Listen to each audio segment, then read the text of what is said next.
कि अपने फैमिली और अपने प्रोफेशन के अलावा हम समाज की जो समस्याएं हैं, जो इस देश की समस्याएं हैं, उसके बारे में भी हमारा जो अपना योगदान है, जो हमारा ताउन है, वो हम करें। और हमें लगा कि आज समाज की हालत राजनीतिक तौर पर बहुत बुरी है, जिसमें धर्म और जाति के नाम पर लोगों को बांटा जा रहा है, तोड़ा जा रहा है। और जो गरीब तबकात है, चाहे वो किसी भी मज़हब और जात धर्म का हो, उनके साथ इंसाफ नहीं हो रहा, उनका हक लूटा जा रहा है।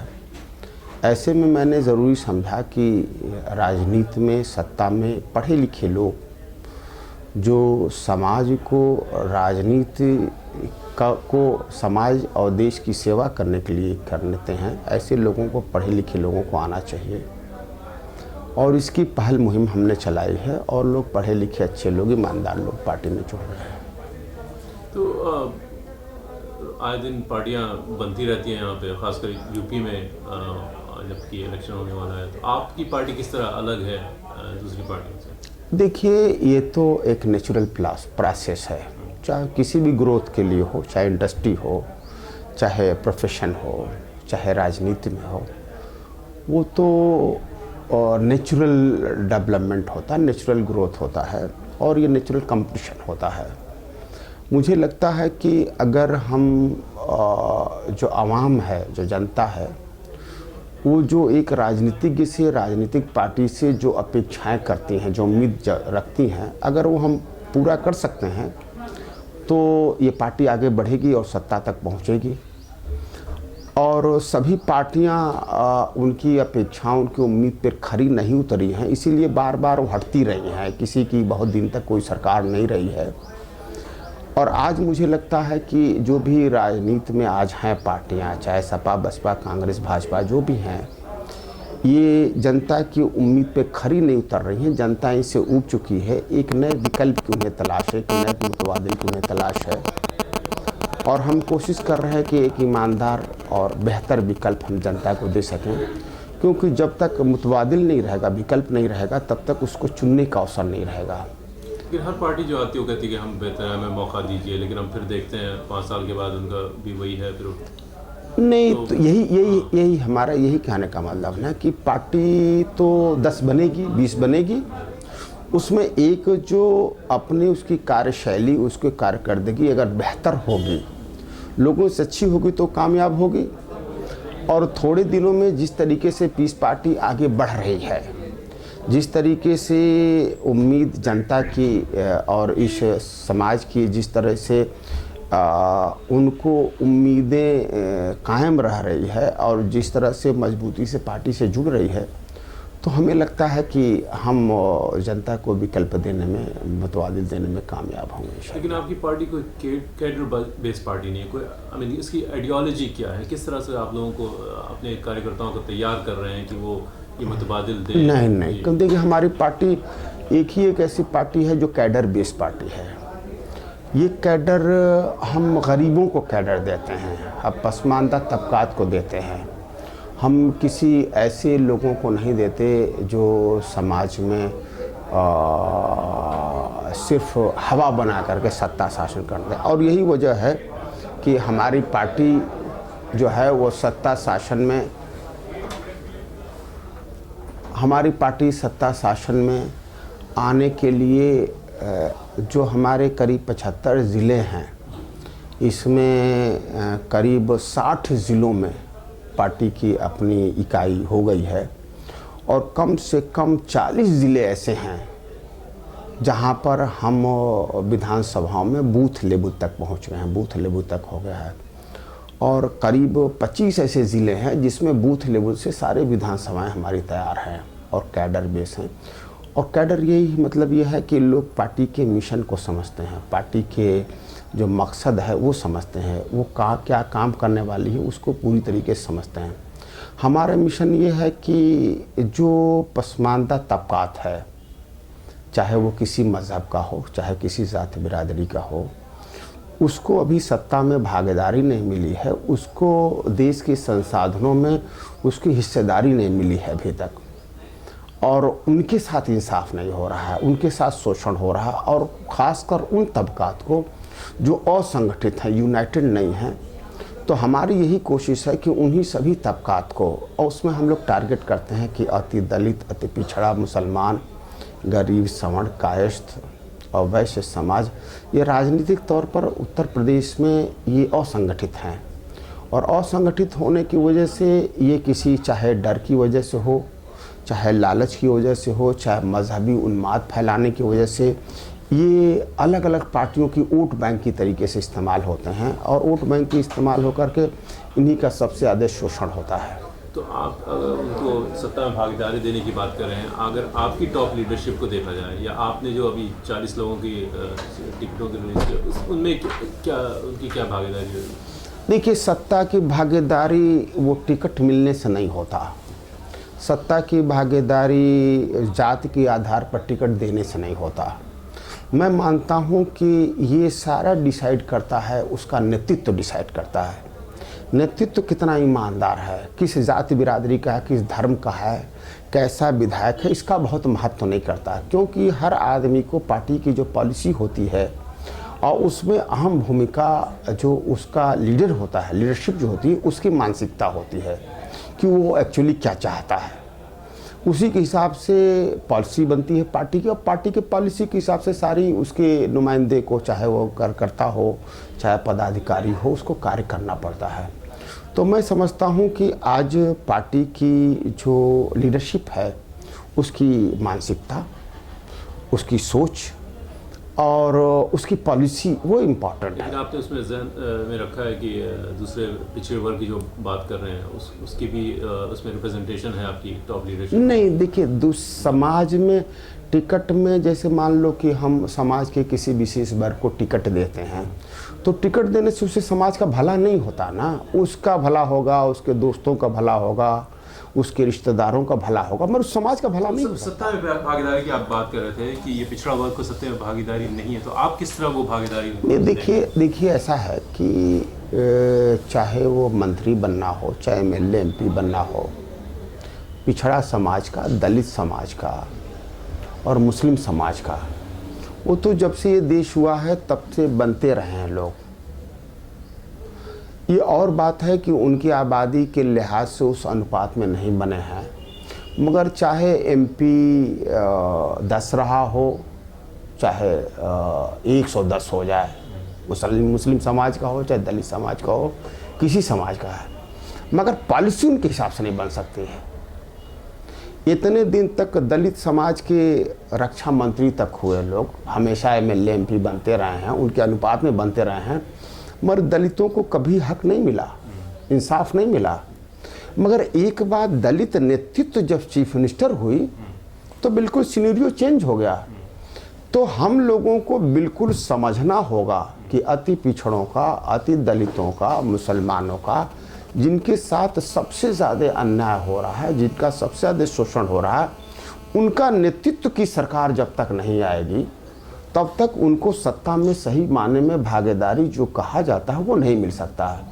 MLA MP बनने से 10 बन जाए ज़्यादा या 10 कम बन जाए, उससे कोई फर्क नहीं पड़ता है। तो पीस पार्टी के जो नेतृत्व है, ये टॉप लीडरशिप है, उसमें रिप्रेजेंटेशन आप कोशिश करें कि सब वर्ग के लोग, उसमें सारे वर्ग के लोग हैं, सारे वर्ग के लोग हैं, और हम पॉलिसी बनाते हैं। जैसे मान लो कि पहला एक हम लोगों ने सबसे बड़ा धरना दिया, पहला स्ट्रगल पीस पार्टी ने शुरू की 3 साल, 3.5 साल बनने के बाद, वो अति पिछड़ा, अति दलित अधिकार दिवस। ये कभी किसी पार्टी ने शुरू नहीं की थी, और हम 10 फरवरी को हमारी पार्टी बनी थी, 2 फरवरी 2008 में, और इस आने वाले 2012 में 10 फरवरी 2012 को हम अति दलित, अति पिछड़ा अधिकार दिवस के रूप में मना रहे हैं। अपनी जो फाउंडेशन डे है, हम उस दिन, क्योंकि जो ये समाज है जो करीब करीब मुस्लिम समाज के साथ मिलकर के 60% बनाता है आबादी का, ये समाज बिल्कुल, जो समाज की जो विकास हो, चाहे तालीम हो, चाहे सामाजिक हालात हो, उससे बिल्कुल अलग थलग पड़ा हुआ है। और सत्ता में इसकी भागीदारी क्या, इसकी बिल्कुल सुनवाई नहीं है। तो जब 60% आबादी इस मुल्क का, इस समाज का सत्ता में हो, चाहे सामाजिक में सरोकारों में हो, चाहे इस विकास में हो, उसका कोई योगदान न हो, तो न तो समाज का भला हो सकता, न तो देश का भला हो सकता। इसलिए ज़रूरी है कि ये जो मेजॉरिटी है इसको सत्ता में और विकास में इसकी भागीदारी हो। और ये तभी मुमकिन है कि जब राजनीति से, मैं मानता हूँ कि बिल्कुल ये सारी चीज़ें संभव नहीं है, मगर राजनीति एक रास्ता तो खोल सकता है, दरवाज़ा खोल सकता है विकास का और उनके सम्मान का और उनकी भूमिका का राजनीति में। ये सब बिल्कुल रास्ता तो खोल सकता है। रास्ता खुल जाएगा तो हमें उम्मीद है कि ये समाज भी और समाज के साथ विकास करेगा और तभी समाज का विकास हो सकता है, तभी इस मुल्क का विकास हो सकता है। तो अब जैसे आपने टिकट दिया है, 40 में से एटलीस्ट एक विधायक ऐसे हैं जो कि किसी दूसरी पार्टी से निकाले गए हैं और उनके खिलाफ मुकदमा भी चल रहा है बीएसपी के।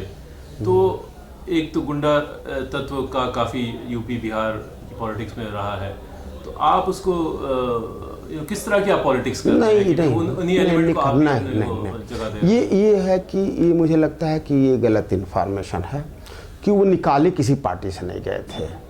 उन्होंने विधायक रहते हुए, बसपा का विधायक रहते हुए बसपा को छोड़ करके पीस पार्टी की सदस्यता हासिल की। निकाले कभी बसपा से कभी निकाले नहीं गए हैं, क्योंकि एक बार दूसरी पार्टी को छोड़कर दूसरे सदस्यता दूर रही तो पहली पार्टी की सदस्यता अपने आप ख़त्म हो जाती है। तो इसलिए बसपा से निकाले हुए नहीं है, ये गलत है। उन्होंने बेहतर समझा कि पीस पार्टी का विधायक बनना सब बसपा के विधायक बनने से बेहतर समझा। दूसरी चीज़ ये है कि ये बिल्कुल साफ है कि चाहे राजनीति हो, चाहे जुडिशरी हो, चाहे कोई भी चीज़ आप ले लो, तो उसका जो कॉन्स्टिट्यूशन है, कॉन्स्टिट्यूशन मतलब उनकी जो हर समाज का जो उसमें हिस्सा है, वो हर समाज का हिस्सा रिफ्लेक्ट हर जगह पे करेगा। क्योंकि अब ये नहीं, मैं पूरी बात बता लूँ। हर समाज का हिस्सा हर कंट्रोल में करेगा। अगर गुंडा है, अगर शराबी है, अब अगर बवाली है, अगर माफिया है या ठेकेदार है, कोटेदार है, अगर ये समाज में है तो ऐसा, अगर घूसखोर है, अगर बेईमान है, तो हर समाज के हर अंगों में होगा। इसको कोई नकार नहीं सकता, चाहे पत्रकारिता हो, चाहे टीचिंग हो, चाहे डॉक्टरी हो, चाहे इंजीनियरिंग हो, चाहे जुडिशरी हो, सब में वो समाज का हिस्सा रहेगा बिल्कुल, क्योंकि सभी समाज एक बृहद समाज का एक हिस्सा है, इसीलिए राजनीति में हिस्सा रहेगा।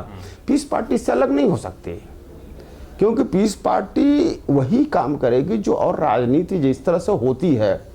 अगर पीस पार्टी अपने मकसद को तभी लागू कर सकती है कि जब ये समाज में सत्ता में आवे।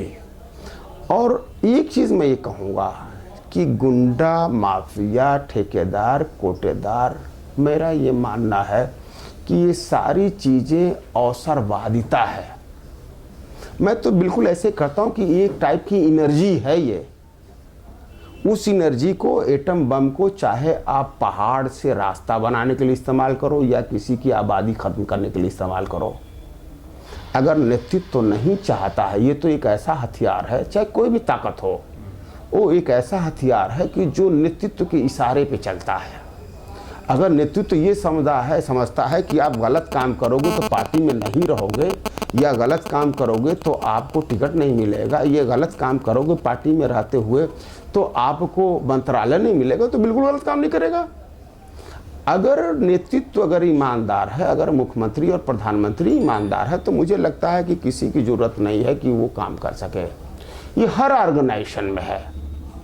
अगर चीफ मिनिस्टर, मेरा तो ये मानना है कि आज इस देश को एक ईमानदार और सशक्त, ताकतवर मुख्यमंत्री और प्रधानमंत्री की ज़रूरत है, क्योंकि हम सबको नीचे ठीक करने लगेंगे तो मुश्किल होगा। या देखो, हमको कंपटीशन करना है ना, जीतने के लिए कंपटीशन करना पड़ा, या तो एक ऐसी औजार लाया जाए कि एंट्री सबके लिए बंद हो जाए। तो फिर तो आप वही बात कर रहे हैं जो लोग प्रेफर करते हैं कि नरेंद्र मोदी प्रधानमंत्री बन जाए तो सारी चीज़ें हिंदुस्तान में ठीक हो जाएंगी। सशक्त और उनको कहा जाता है एडमिनिस्ट्रेटर बहुत अच्छे हैं, बहुत स्ट्रांग हैं, तो ये तो फिर वही वाली बात हो गई कि सशक्त होगा तो फिर वहाँ से टॉप डाउन अप्रोच होगा, तो फिर डेमोक्रेसी का क्या हुआ? ये नीचे से ऊपर की तरफ चीजें डेमोक्रेसी के लिए पीस पार्टी की जिस दिन से वो ज़मीन में आई उस दिन से इसका मानना है कि सारे नेताओं का वो नार्को टेस्ट हो, क्योंकि जो हम एफिडेविट लेते हैं वो झूठी एक परंपरा बन गई है। ये कहती है कि चाहे जो भी एमएलए एमपी बनता है हमारे पास इम्प्लीमेंट करने को है, क्योंकि जब तक हम सरकार में रहेंगे इम्प्लीमेंट नहीं कर सकते, मगर हमारा मसौदा बिल्कुल तैयार है। नार्को टेस्ट हो, जितना सबसे पहले राष्ट्रीय अध्यक्ष जितने हैं उनका नार्को टेस्ट हो, जितने एमएलए एमपी बनना चाहते हैं उनका नार्को टेस्ट हो, तब वो पर्चा दाखिल कर सकें। जितने संवैधानिक पदों पर, संवेदनशील पदों पर जो बैठे हैं, चाहे वो जज हो, चाहे वो एडिटर हो, जो भी समाज को दिशा और उसकी दशा बदल सकते हैं, उनका नार्को टेस्ट हो। नार्को टेस्ट में क्या जानना चाहेंगे? नार्को टेस्ट में हम ये जानना चाहते हैं कि उसकी मंशा क्या है, वो क्या करना चाहता है और किस लिए वो समाज में वो दायित्व निर्वहन कर रहा है। नार्को टेस्ट का सिर्फ इतना मतलब होता है कि साहब आप एक इंजेक्शन लगा दो, आदमी झूठ नहीं बोलेगा, जो सवाल पूछोगे सही सही सवाल करेगा, बेहोश नहीं रहेगा, वो झूठ बोलने की प्रक्रिया उसको बंद हो जाती है। ऐसे बहुत सारे साइंटिफिक तरीके हैं। तो पहले जब ये संविधान लागू हुआ था, मैं संविधान के अंदर की बात कर रहा हूँ, ये संविधान जब लागू हुआ था तो लोगों ने गीता और कुरान पर हाथ रख कर कसम खाने की, एफिडेविट की बात की थी, क्योंकि उस वक्त धर्म से लोग डरते थे। मगर आज उस धर्म को कोई डरता नहीं, गीता कुरान पर हाथ रख करके लोग झूठ बोलते हैं। तो हमें एक वैज्ञानिक विकल्प, अगर नार्को टेस्ट है या ऐसी कोई ऐसी विधि है तो हमें वो साइंटिफिक तरीका इस्तेमाल करना चाहिए।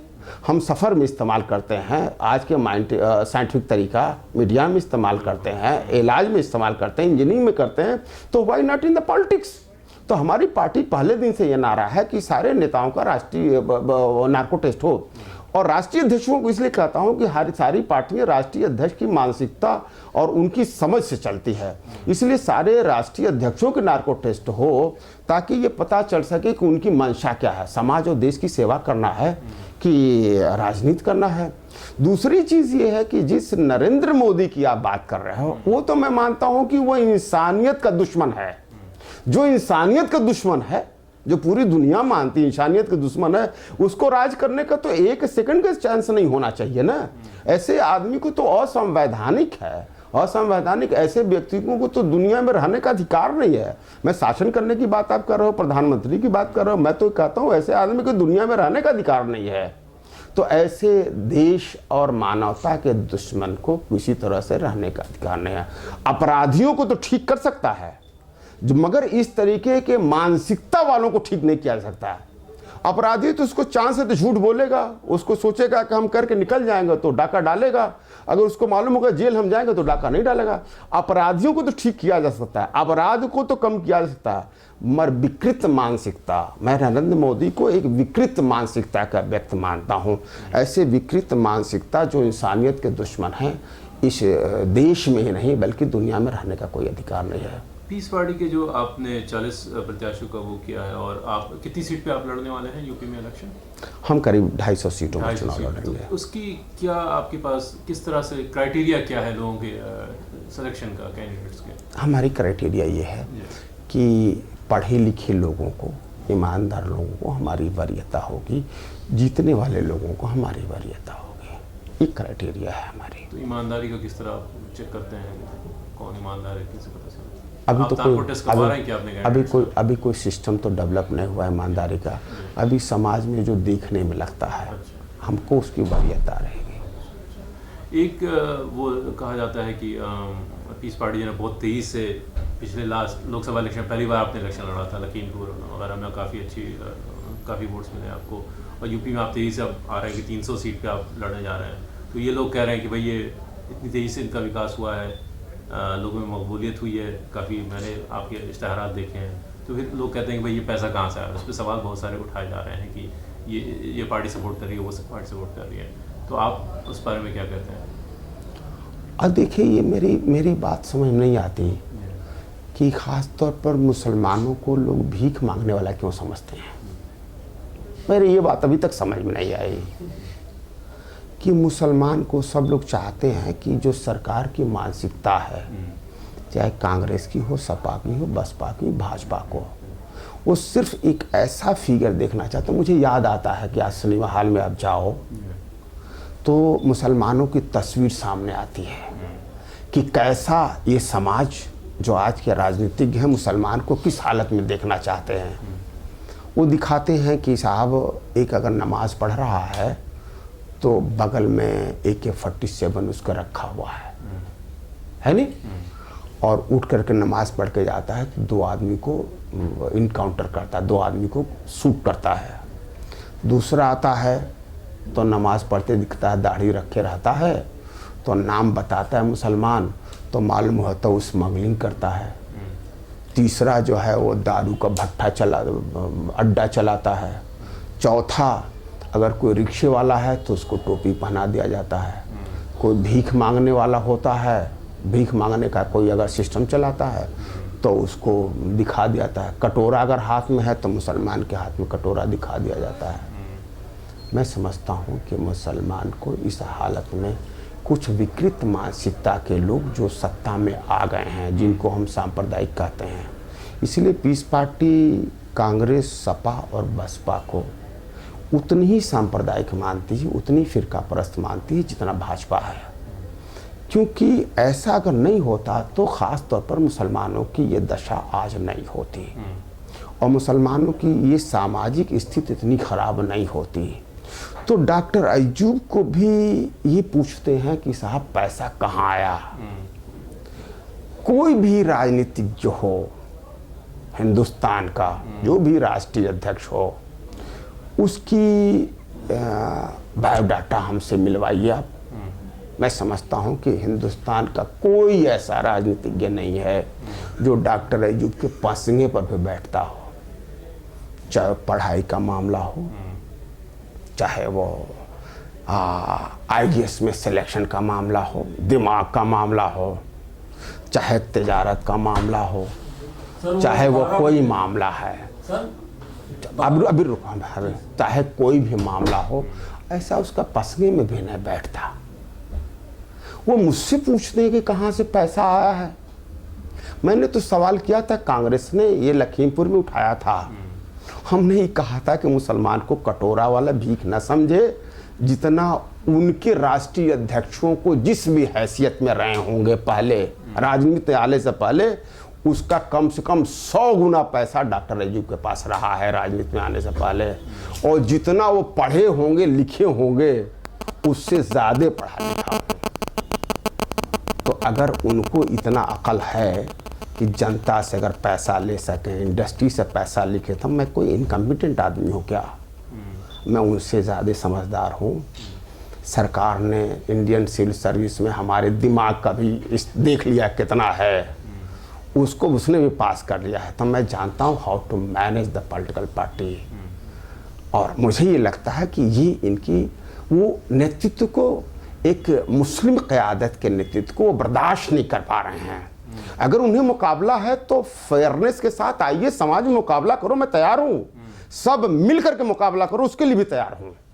सपा, बसपा, कांग्रेस, भाजपा सब मिल करके हमारे मुकाबला करो, उसके लिए मैं तैयार हूँ। और सब मिल करके लोग हराने की कोशिश किया, लोगों ने लखीमपुर में किया, लोगों ने डुमरियागंज में किया, सब लोगों ने मिलकर हराने की कोशिश किया। मगर मैं चैलेंज करता हूँ, आओ सामने। और इंशाल्लाह मुझे ये पूरा एतमाद है कि अगर 2012 में अगर हमें सरकार में हिस्सेदारी का मौका मिल गया तो मुझे अल्लाह की ज़ात से पूरी उम्मीद है कि 2017 में पीस पार्टी की सरकार बनेगी और किसी की सरकार नहीं बनेगी। वो इसलिए कि जमहूरी निज़ाम में खिदमत के लिए अगर सरकार में आने के बाद कैसे अवाम की खिदमत की जाती है, वो मैं इंशाल्लाह 2012 की सरकार में मैं दिखाऊंगा। और अल्लाह से ही दुआ करता हूँ कि अल्लाह मुझे एक मौका दे दे कि जो मैं कहता हूँ उसको करके मैं दिखा सकूँ।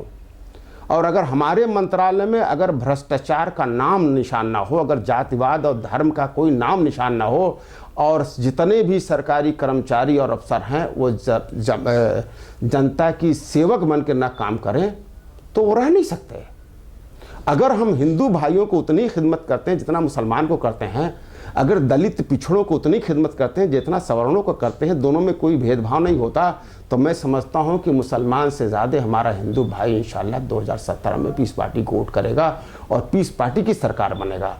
और इस तरह से हर साल 5 साल में बदलने वाली सरकार नहीं होगी, 10 साल में बदलने वाली सरकार नहीं होगी। इंशाल्लाह सैकड़ों साल तक सरकार चलेगी, जब तक पीस पार्टी के उसूलों पर ही सरकार चलेगी। इंशाल्लाह सैकड़ों साल तक सरकार चलेगी। और ये मैं दिखाना चाहता हूँ कि एक मुसलमान जो इस्लाम में पूरी तरीके से यकीन करता है, अगर उससे हुकूमत मिलती है तो आवाम की खिदमत कैसे करता है, मैं वो दिखाना चाहता हूँ, ताकि जो मुसलमानों की जो छवि है, जो बर्बाद करने की साजिश हो रही है, और सियासी दलों का, फ़िरका परस्त ताकतों की, और जो विकृत मानसिकता लोगों की, वो नाकामयाब हो। और जिस मज़हब को मैं मानता हूँ वो मज़हब की सही तस्वीर आवाम के सामने आवे, और जो मुसलमान की कारकर्दगी वो सही मायने में लोगों के सामने आवे, ये मेरा मकसद है। 2012 के इलेक्शन में आपकी क्या रणनीति होगी? 2012 में इंशाल्लाह हमारी कोशिश होगी कि हम 100 सीटों पर मजबूती से चुनाव लड़ें, और हमें उम्मीद है अल्लाह की साथ से कि हमें 50 सीटें जीत लेंगी, पीस पार्टी जीतेगी। पूरे उत्तर प्रदेश में 50 सीटें इंशाल्लाह जीतेगी। पोस्ट पोल अलायंस आप किस पार्टी से कर सकते हैं? मुझे लगता है कि हमारे सहयोगी दल मिलकर के कुल 75 से 80 सीटें जीतेंगे, और 75 से 80 सीटें जीतने के बाद मुझे लगता है कि ऐसा एक सिचुएशन होगा कि हमें समर्थन मिलेगा सभी दलों का, और हम सरकार बनाने में इंशाल्लाह कामयाब होंगे। अच्छा, आप सरकार बनाएंगे और दूसरे इंशाल्लाह, और सब मिलकर सरकार। आप किसी का समर्थन देने को तैयार हैं किसी पार्टी? मिलकर सरकार बनाएंगे। समर्थन देने में विश्वास पीस पार्टी नहीं रखती। किसी को समर्थन देने का, चाहे इलेक्शन के पहले या इलेक्शन के बाद, समर्थन देने में हम विश्वास नहीं रखते, हम एतमाद नहीं रखते। हम मिल करके सरकार बनाने में एतमाद रखते हैं। बात करने का, TwoCircles.net से बात करने का बहुत बहुत शुक्रिया।